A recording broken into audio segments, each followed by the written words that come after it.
माँ ने ऐसा क्यों किया? पापा, मम्मी ने बहुत गलत किया। जूस गिरने की एक छोटी सी गलती ने उस बच्ची से उसका घर छीन लिया। लेकिन उसी रात उसने पहली बार सच बोलकर अपनी जिंदगी वापस वापस पा ली। दिल्ली के पश्चिम हिस्से में बसे जनकपुरी की एक शांत सी कॉलोनी में रातें आमतौर पर बहुत अनुशासित हुआ करती थीं। रात के 10 बजते बजते बालकनियों के गमले पानी पी चुके होते, बर्तनों की आखिरी खनखनाहट थम जाती, टीवी की आवाजें कम होकर दीवारों में घुल जाती और गलियारे में जलती पीली लाइटें ऐसा भ्रम देती मानो हर घर अपने अपने दुख, थकान और छोटे छोटे सपनों के साथ सुरक्षित सो गया हो। पर उस रात ब्लॉक सी के कोने पर बने 2 मंजिला मकान नंबर 47 के भीतर जो सन्नाटा पसरा था वह नींद का नहीं, भय का सन्नाटा था। वह ऐसा सन्नाटा सन्नाटा था जिसमें किसी ने रोना भी नहीं छोड़ दिया हो, क्योंकि रोने से भी राहत नहीं मिलती। अभिषेक टैक्सी से उतरकर अभी अपने घर के बाहर पहुंचा था। जयपुर से लौटते लौटते रात हो चुकी थी। उसके कंधे भारी थे, मोबाइल की बैटरी लगभग खत्म थी और दिमाग अब भी मीटिंग की स्लाइडों, क्लाइंट के सवालों और अगले हफ्ते की यात्राओं में उलझा हुआ था। पर जैसे ही उसने गेट खोला उसे एक अजीब सी बेचैनी ने घेर लिया। बरामदे की लाइट जली हुई थी, लेकिन मुख्य दरवाजा अंदर से ठीक से बंद नहीं था। उसे याद आया, तारा तो हर बार उसके आने की आहट से पहले ही दौड़कर दरवाजा खोल देती है, कभी खिलखिलाकर, कभी शिकायत करते हुए, पापा इस बार आप मेरी चॉकलेट भूल गए ना। और फिर उसके बैग में झांकती थी, जैसे दुनिया का सबसे बड़ा रहस्य वही छिपा हो। आज कोई नहीं आया। उसने दरवाजा थोड़ा धकेला। ड्राइंग रूम में आधा बुझा हुआ लैंप जल रहा था। सेंटर टेबल पर गिलास उल्टा रखा था और फर्श पर सूखे हुए जूस के छोटे छोटे निशान थे। सोफे पर एक कुशन गिरा हुआ था। दीवार घड़ी की टिक टिक असामान्य रूप से तेज सुनाई दे रही थी। तारा, उसने आवाज दी। कोई जवाब नहीं। नेहा, फिर भी चुप्पी। तभी ऊपर वाले कमरे की दिशा से एक बेहद धीमी कांपती फुसफुसाहट उसके कानों से टकराई। पापा, बस एक शब्द, लेकिन उस एक शब्द में ऐसी घबराहट थी कि अभिषेक के भीतर की सारी थकान एक पल में उतर गई। वह लगभग दौड़ता हुआ सीढ़ियां चढ़ा। ऊपर पहुंचते पहुंचते उसकी सांस तेज हो चुकी थी।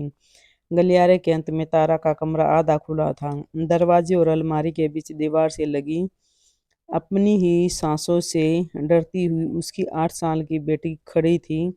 तारा रो रही थी। और यही सबसे डरावना था।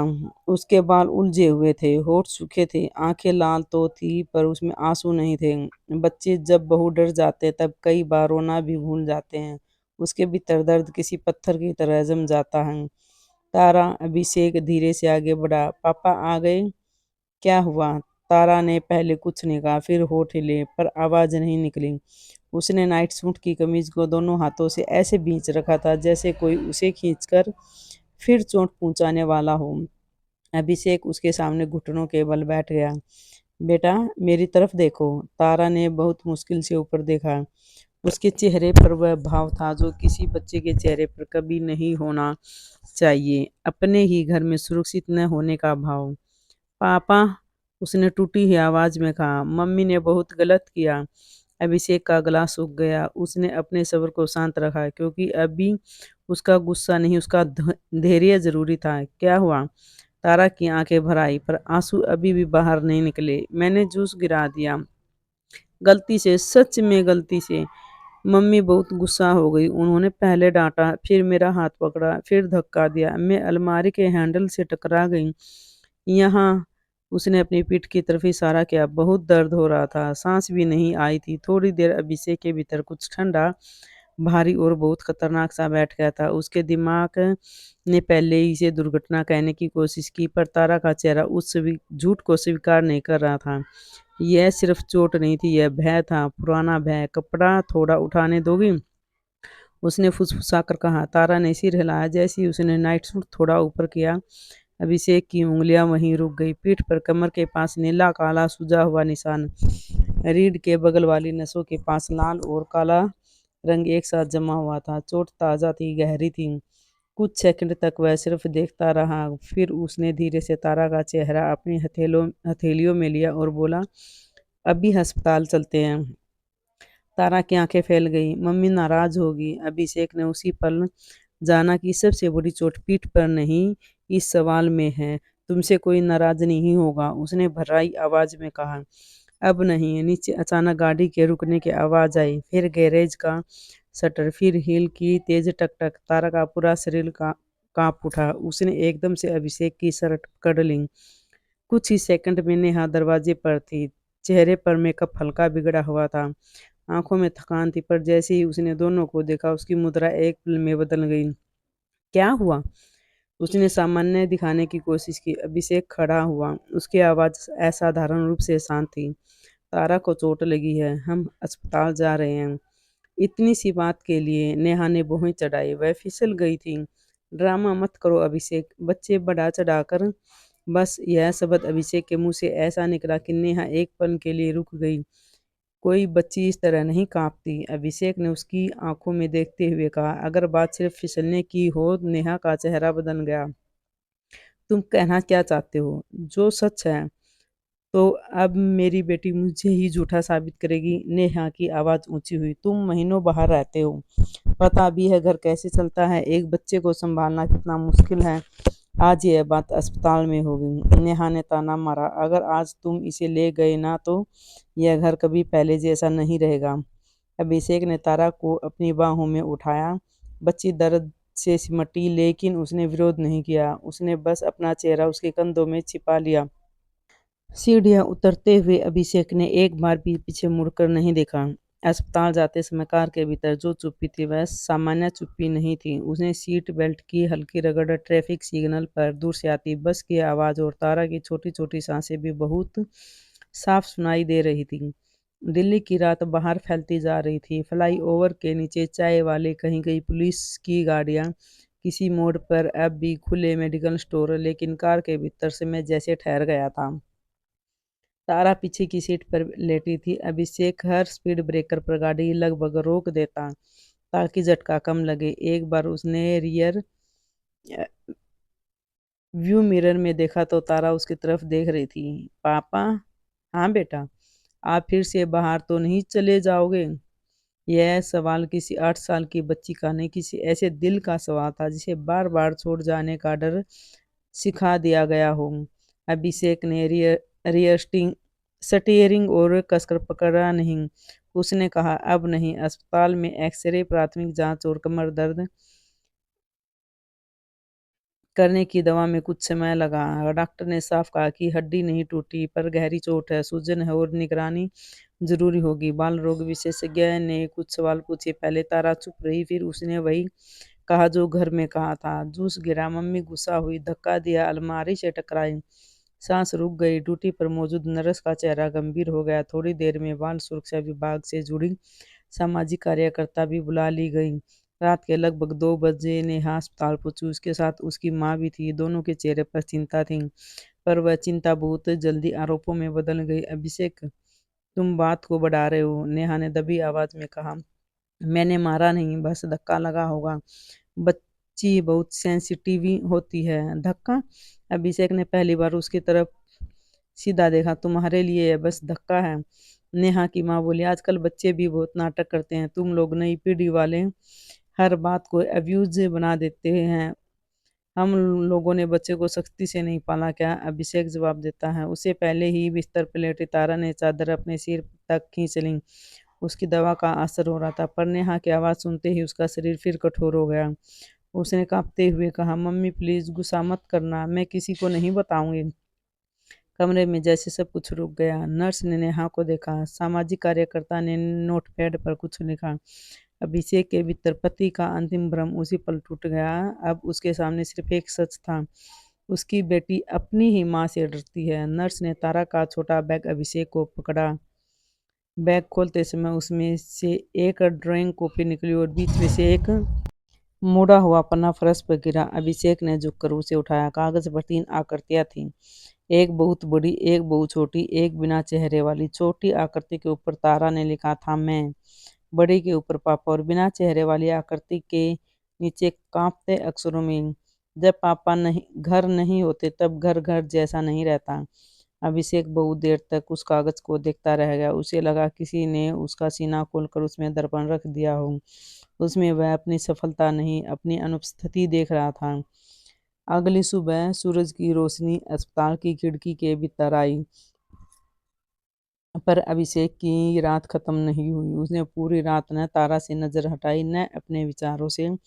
अब कई छोटी छोटी बातें जिन्हें उसने पहले सामान्य मान लिया था, एक दूसरे से जुड़कर डरावनी तस्वीरें बनाती जा रही थी। पिछले कुछ महीनों से वीडियो कॉल पर तारा का अचानक चुप हो जाना, हर बार मम्मी को जल्दी गुस्सा आता है कहकर बात बदल देना, उसका यह पूछना कि पापा आप घर कब कब रहोगे, उसके कमरे का अंदर से बंद रहना, नेहा का हर बार कहना तारा आजकल बहुत जिद्दी हो गई।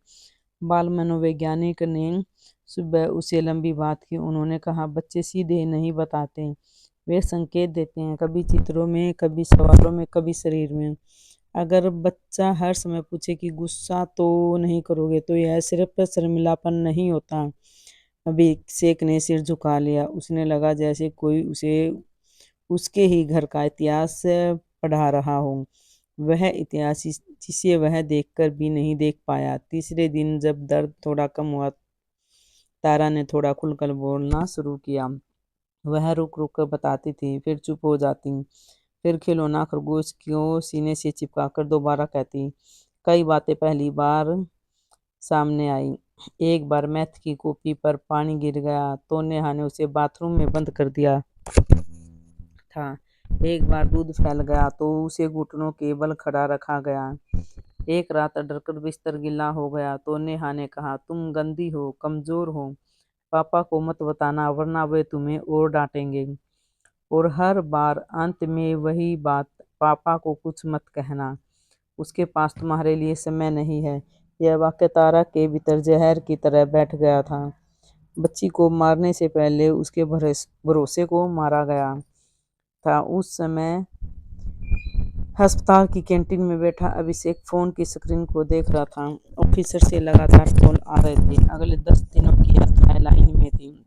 बम्बई, बेंगलुरु, पुणे, बड़ी प्रोजेक्टेशन, एक प्रमोशन की संभावना, एक नया कॉन्ट्रैक्ट। उसने फोन बंद कर दिया। उसे पहली बार समझ आया कि जिन चीजों के पीछे वह भाग रहा था, उन्होंने उसके घर से क्या छीन लिया। जब वह वापस कमरे में पहुंचा, तारा जाग रही थी, गोद में खरगोश, आंखों में अधूरा डर। उन्होंने धीरे से पूछा पापा अगर मैं सच बोलूंगी तो घर टूट जाएगा। अभिषेक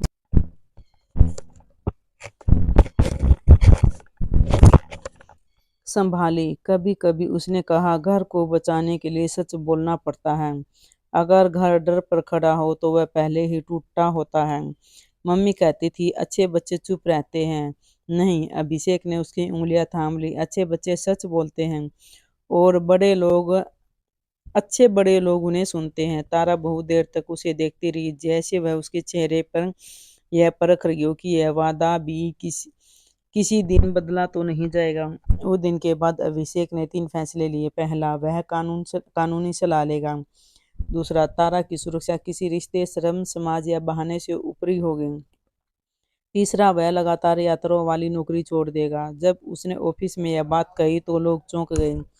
किसी ने कहा इमोशनल मत बनो, किसी ने कहा थोड़ा टाइम लो, किसी ने निजी तौर पर संदेश भेजा इतने साल की मेहनत यूं मत गवाओ। अभिषेक उन संदेशों को पढ़ता और सोचता, मेहनत, क्या मेरी बेटी को अपनी सच्चाई फुसफुसाकर कहनी पड़ी?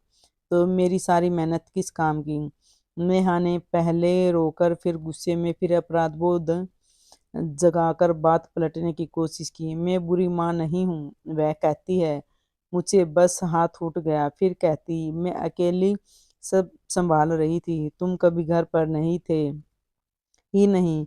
फिर कहती, तारा बढ़ा चढ़ाकर बोल रही है। कई बार उसका सबर टूट जाता, कई बार वह सख्त हो जाती, कई बार कहती तुम मुझे खलनायिका बना रहे हो। शायद अपने भीतर वह सच और बचाव के बीच फंसी थी। लेकिन अभिषेक अब बहस से आगे निकल चुका था। उसके पास अब सिर्फ एक प्रश्न था, क्या तारा सुरक्षित है? उत्तर था नहीं।